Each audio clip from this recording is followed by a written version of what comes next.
If you know anything about me, you know that I absolutely love movies. So I decided that I'm going to be sharing my love with you guys here on the internet. The first portion of this review is going to be completely spoiler-free, so you don't have to worry about me giving you anything that you shouldn't know. But the second portion, which I'll tell you when the second portion begins, will be filled with spoilers. So if you haven't seen the movie, or if you don't mind being spoiled, then you can definitely watch that portion. Also, I just want to bring attention to my awesome and lovely Disney cup. Cinderella is my favorite Disney character, if you can't tell. Alright, let's start off with some of the great things about this movie. Angelina Jolie. This has got to be one of the best performances that she's ever given. You have to have a whole range of emotions for this character, and Angelina delivered on all of them. Angelina's comedic timing was also perfection. I didn't know that Angelina was funny, but she was pretty good at it. The graphics in this movie were fantastic. I am gonna fully recommend this in 3D. One of the things that was so amazing was this scene where Angelina Jolie's character smashes through this window. You're just like looking at her in this pure terror and awe at the same time.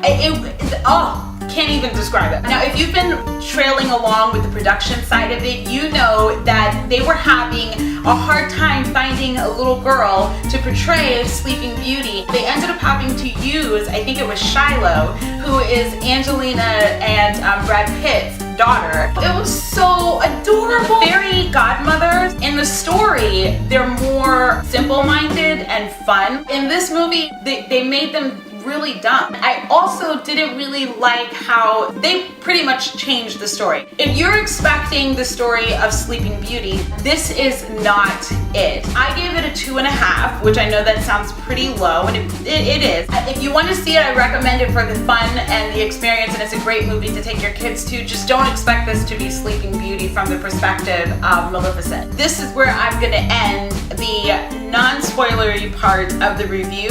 Maleficent is one of Disney's most evil villains. But in this movie, Maleficent ends up being the hero. For example, True Love's kiss is not Philip.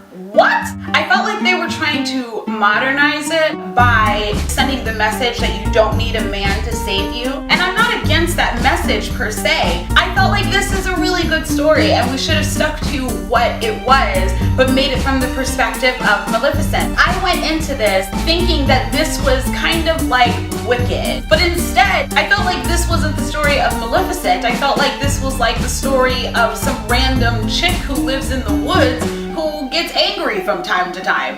It's not a bad movie, it's just I was really let down, and I have to take away a star for that. I want to hear from you as well, so let me know, what is your perspective of the movie? Tell me down in the comments below, or make a video response and leave the link down below so I can go and check it out. I also want to remind you to check out my other videos. I'm really excited about my communication school, where you learn about body language and about expressing yourselves assertively, so check out that video as well. And I'll see you guys in the next video. Bye!